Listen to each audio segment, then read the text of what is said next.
이제 여기서 핵심은 개인회생을 의뢰하시는 순간부터 기존 대출이나 카드 같은 데서 내고 있던 이자 같은 거는 안 내셔도 된다는 거예요. 그래서 이제 변호사 선임한 시점부터 한 3, 4개월 동안은 본인의 소득을 100% 자유롭게 이용하실 수가 있어요. 그래서 그 기간을 이용을 해서 이 수입료를 분할 납부하시면 되는 겁니다.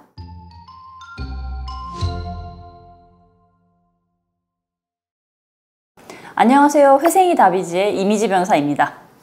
제가 최근에 개인회생 변호사 수입료가 필요하신 분들, 그러니까 저희 고객들에게 대출을 해주겠다는 금융기관 관계자라는 분의 제안을 받았어요.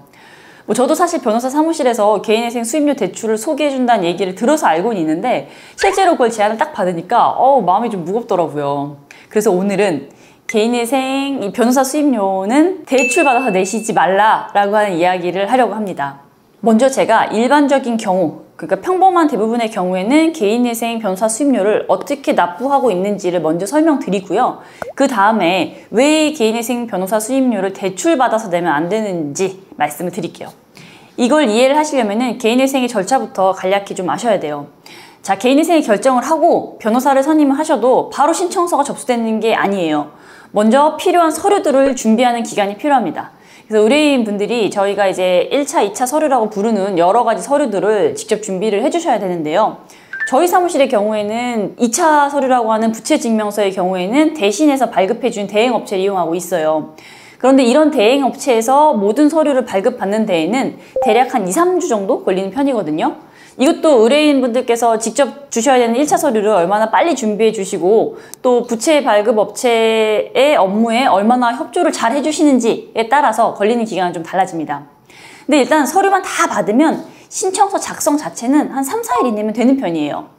그러면은 전체적으로 볼 때 개인회생을 결정한 시점에서부터 신청서 접수까지 약 한 달 정도 걸린다고 보고요. 신청서 접수 후에 보통은 3개월 뒤부터 첫 번째 변제금 납부가 시작될 것으로 예상을 하는데요.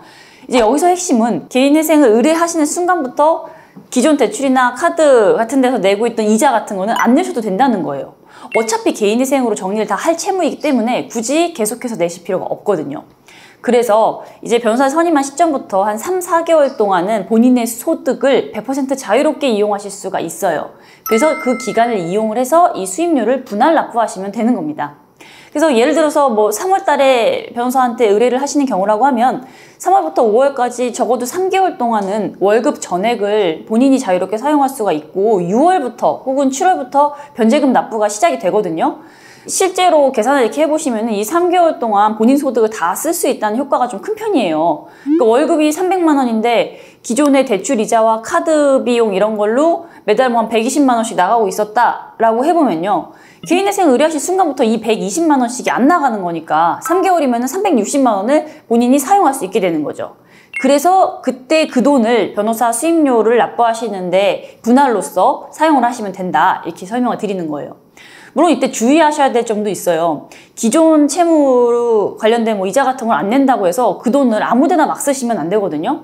왜냐면 나중에 법원에서 그 기간 동안에 그럼 그 남는 돈들을 어디에 썼냐라고 물어볼 수 있기 때문에 생활비나 이런 변호사 수입료 같은 정당한 용도로만 사용을 하셔야 돼요.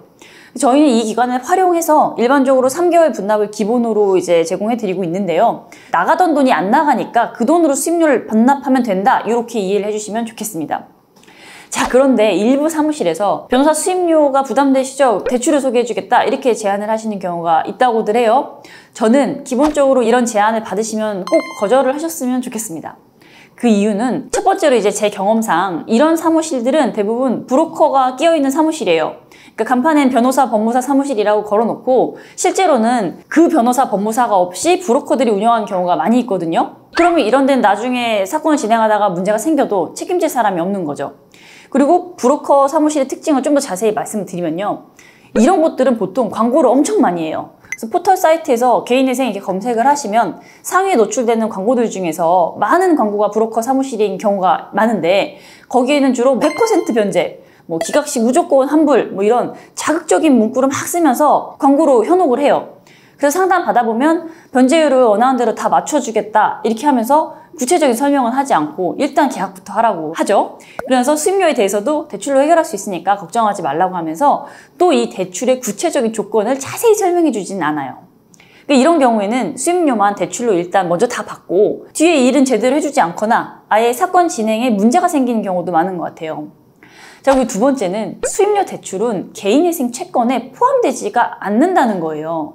그러니까 개인회생을 하면 본인의 모든 채무를 다 탕감받을 수 있는데 수임료 대출만은 따로 계속 갚아야 된다는 거거든요.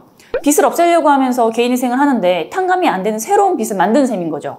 그러니까 실제로 이런 수임료 대출의 조건을 보면은 조건 자체도 좀 나쁜 편이에요. 금리는 보통 연 20% 정도 되고 연체하면 바로 일시상환 청구가 들어와요. 그리고 연대 보증을 요구하는 경우도 많아서 가족에게까지 피해를 줄 수가 있거든요. 그리고 가장 큰 문제는 이 대출은 개인회생이 끝나도 계속 갚아야 된다는 점이죠.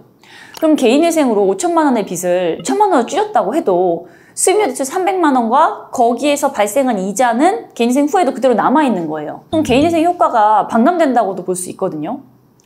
자, 그리고 세 번째는 수임료 대출을 연체하면 사건 진행이 중단된다는 점입니다. 그러니까 보통 이 브로커 사무실과 대출 업체가 연결이 되어 있으니까 서로 소개를 해주니까 대출을 안 갚으면 그때 내야 되는 법원 서류를 안 내거나 심지어는 신청을 취하해버리는 경우까지 있다고 들었어요. 자, 그리고 네 번째 문제는 이런 대출이 고리대금 업체와 연결이 되어 있는 경우가 많다는 점이에요. 겉으로 보기에는 정상적인 금융기관처럼 보이지만 실제로는 불법 사금융업체인 경우가 있거든요. 그럼 이런 데서 돈을 빌리시면 나중에 더 큰 문제가 생길 수 있어요. 정상적인 사무실은 이제 비용 부담이 되는 분들을 위해서 기본적으로는 앞에 설명해드린 것 같은 분할 납부를 제공을 해요. 저희는 이자도 받지 않고 그냥 의뢰인분들이 최대한 피해 없이 변호사 비용을 납부하실 수 있도록 도와드리려고 하는 거거든요. 그럼 어떤 사무실이 이런 좀 정상적인 사무실인지 그 특징을 살펴볼게요. 그러니까 첫째로 상담을 할 때 구체적이고 솔직하게 설명합니다. 그러니까 개인회생하면 무조건 95% 탕감 받는다, 90% 이상 변제를 맞춰주겠다 이런 식의 이야기를 하지 않고요. 의뢰인한테 필요한 조건들 다 물어봐요. 어떤 상황인지 꼼꼼히 물어보고 확인을 해서 최대한 월 변제금을 구체적으로 계산을 해서 설명해 줍니다. 저희 사무실이 그렇게 해요. 그리고 둘째로 수임료에 대해서도 좀 투명하게 공개를 해요.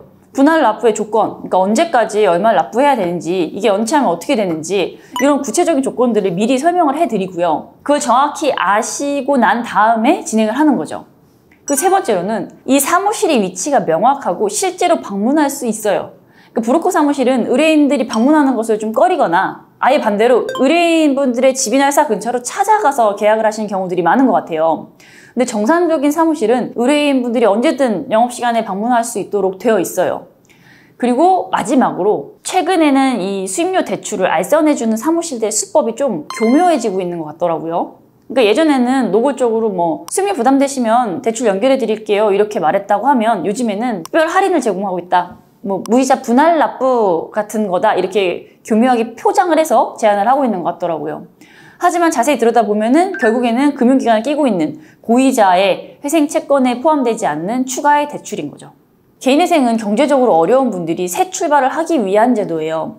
그런데 또 다른 새로운 빚을 내면서 그 새 출발을 한다는 것은 저는 정말 잘못된 선택이라고 생각을 하거든요. 그리고 그거를 변호사가 제안하는 것도 전 잘못된 방법이라고 생각합니다.